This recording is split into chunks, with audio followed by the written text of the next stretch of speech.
Secretary will call the roll. Onnested, Alquist, Ashburn, Calderon, Cedillo, Cogdill, Corbett, Correa, Cox, Denham, DeSaulnier, Ducheney, Dutton, Flores, Hancock, Harmon, Hollingsworth, Huff, Kehoe, Leno, Liu, Lowenthal, Maldonado, Negrete McLeod, Oropesa, Padilla, Pavley, Price, Romero, Runner, Smidian, Steinberg, Strickland, Walters, Wiggins, Wolk, Wright, Weiland, Yee.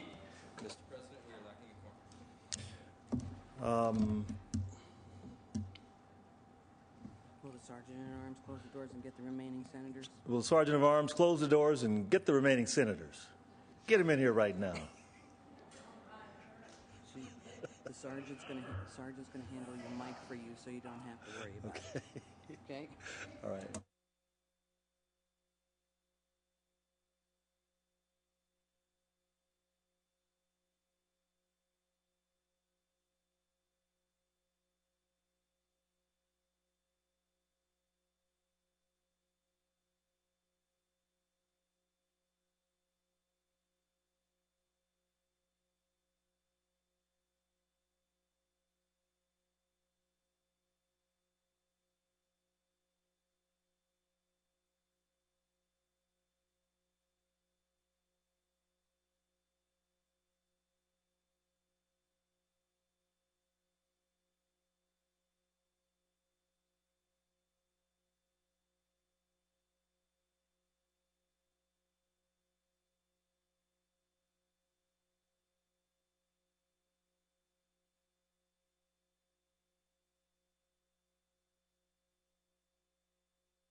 A quorum is present. Will the members and our guests beyond the rail and gallery, in the gallery, please rise. We will be led in prayer this morning by our guest chaplain, Senator Rod Wright. After which, remain standing. We will be led in the Pledge of Allegiance by Senator Dutton.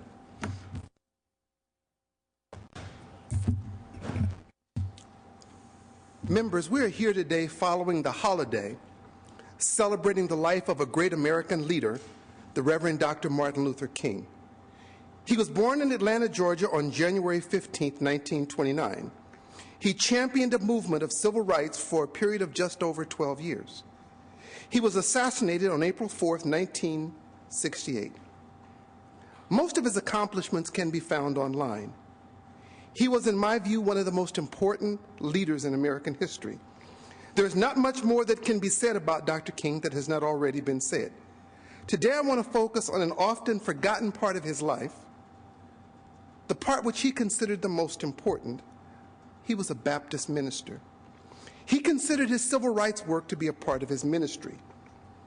In his roles both as a pastor and a civil rights leader, Dr. King remained both humble and selfless.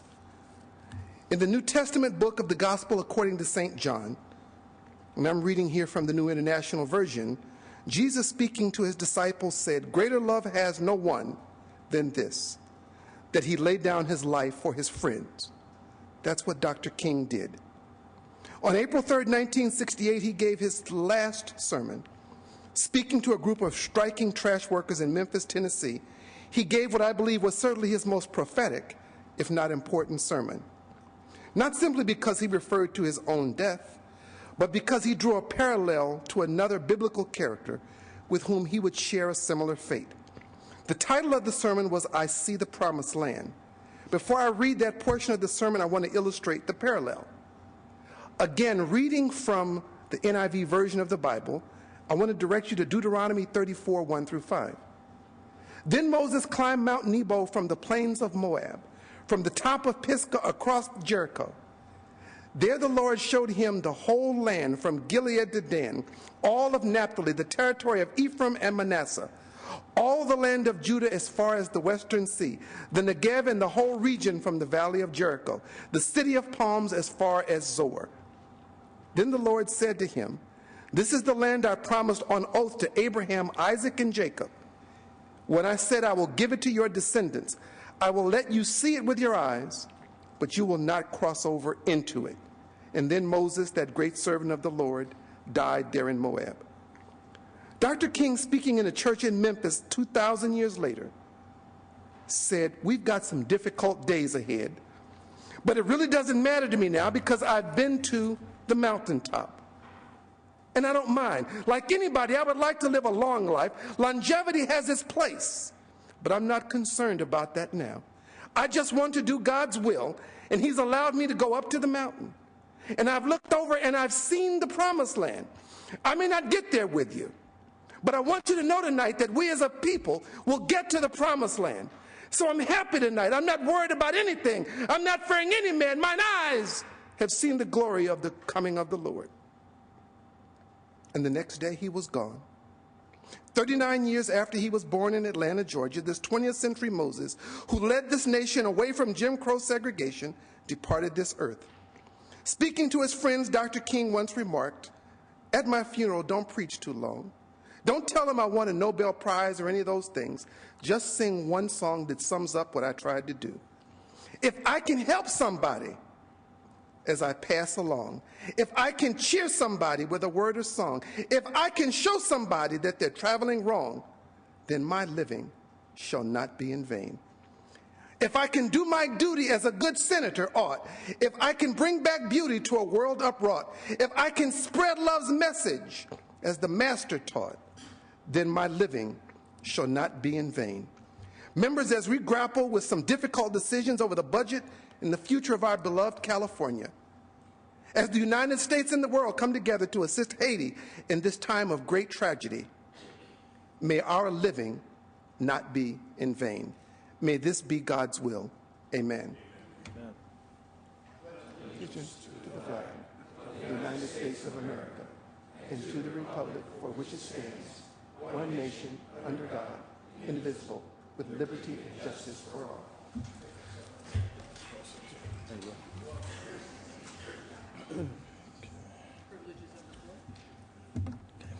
Privileges of the floor. Okay. Seeing none. Messages from the Assembly. Mr. Secretary, please read. Mr. President, I am directed to inform your honorable body that the Assembly on this day passed Assembly Bill 133, 634, 1004, 1420, 229, 230, 939, 967, and 1532. Reports of a committee. Deemed read and amendments deemed adopted. Motions, resolutions, and notices. Okay. Without objection, SB 416 A3 will be removed from the file, from the inactive file. Without objection, Joint Rule 26A will be waived, so appropriations may meet on Thursday, January the 21st. Okay, Joint Rule 62A will be waived, so that appropriations may meet on Thursday, January the 21st, 2010, without notice, the second day file notice. And without objection, the following file items will be stricken from the file.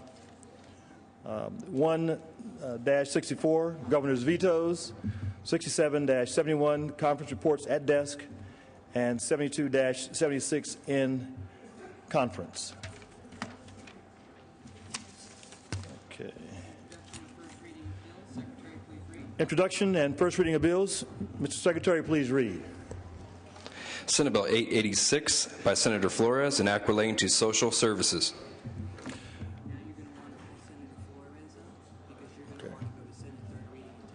Okay, excellent. Senator Flores, would you care to join us, please? I need you.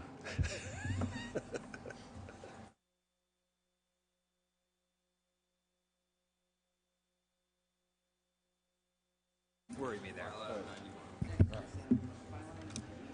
Thank you. Would the Secretary please read file item 91? Senate Concurrent Resolution 61 by Senator Price relative to proclaiming National Mentoring Month. Senator Price. Thank you, Mr. President. Members, this measure would proclaim the month of January 2010 as National Mentoring Month. The citizens of California recognize that our success depends on helping every child become well-educated, confident, and productive citizens. Mentoring is a proven, effective strategy that helps children and young adults reach their full potential by matching them with caring, responsible adults who can provide guidance and direction and build their confidence. We all have had experiences of mentors in our lives, be it a coach or team sport, choir director, or even a nosy neighbor who made sure that we were on the right track. We all have had mentors, and I bet we have become mentors as well. Mentors serve as friends, role models, teachers, and sources of stability and support during a critical time in a child's life. Ladies and gentlemen, mentors deserve to be acknowledged and praised for their commendable efforts, and for these reasons, I respectfully ask for your aye vote. Members, any debate or discussion on this item? Seeing and hearing none, would the Secretary please call the roll?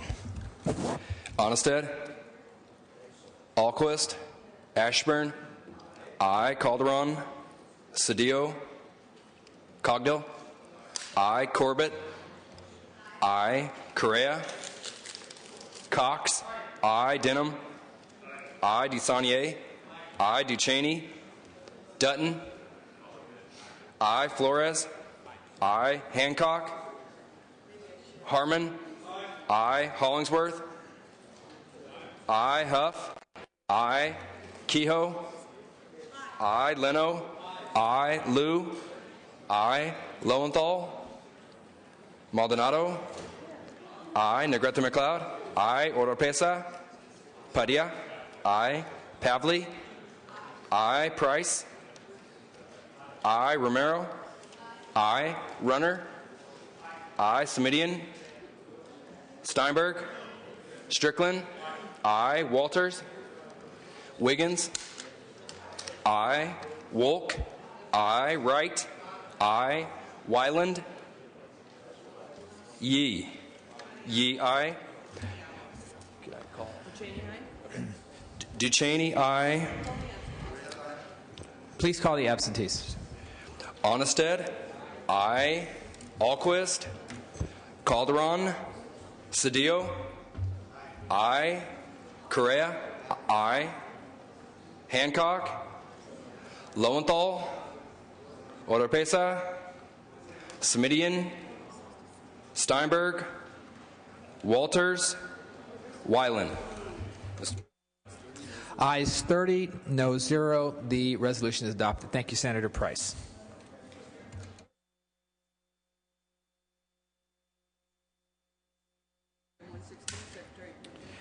Members, we're moving on to the consent calendar. Will the Secretary please read, starting with item 116? Senate Bill 806 by Senator Wiggins, an act relating to alcoholic beverages.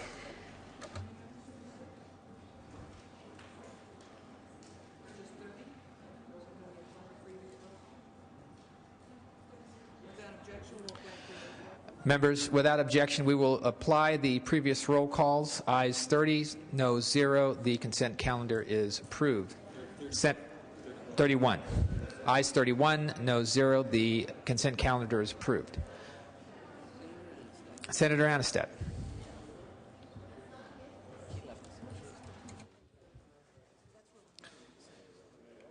Mr. President, if there's no other business, the Senate will be in recess until 3:30, at which time the adjournment motion will be made, and will reconvene Thursday morning at 9 a.m. Member, Senator Onnested has given us the schedule for the week. Tomorrow is check-in, and the Senate will reconvene, as Senator Onnested said, on that Thursday at 9 a.m. Senator, okay. Members, there's no other business for the Senate. We will stand in recess until 3:30, in which the adjournment motion will be made. We will reconvene, as Senator Onnested said, 9 a.m. on Thursday. Senate is adjourned.